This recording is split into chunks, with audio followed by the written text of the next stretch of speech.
The strategies do you propose? For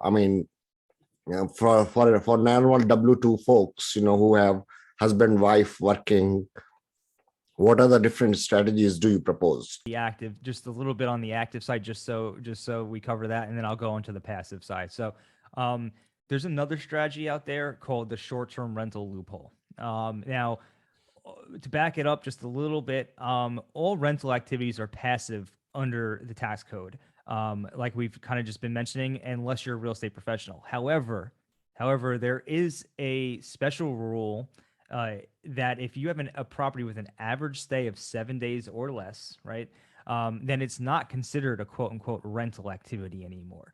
And it's just treated as a normal business. And when it's treated as a normal business, you do not need to qualify as a real estate professional to take losses. All you need to do is prove that you materially participated in the activity.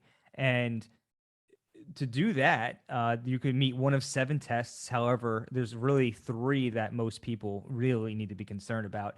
And I'll run through those right now. So the first one is you do substantially everything for the activity. What that means is you're doing almost everything for the short-term rental, and no one else is really helping you outside of you and your spouse. So that's the first one. The second one is you spend more than 100 hours on the activity, and no one other individual spends more time than you. And this is a popular one because a lot of people use this test specifically because you could still have cleaners come clean your short-term rental property in between stays, and still keep them under the time you spend. The next one is you spend more than 500 hours on the activity.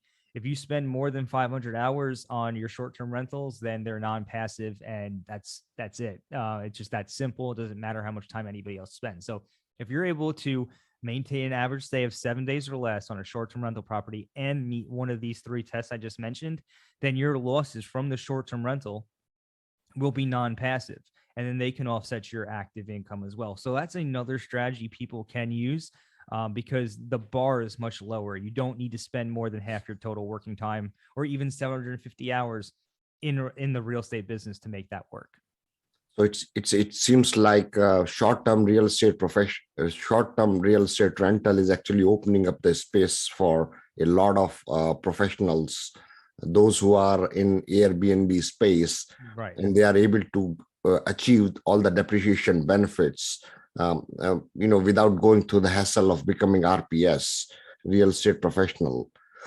So the active income generated by Airbnb kind of model, or depreciation generated from that model, can offset any W-2 income for husband and wife, as long as the husband and wife has spent some time, 100 hours, all the 3 tests that you just mentioned.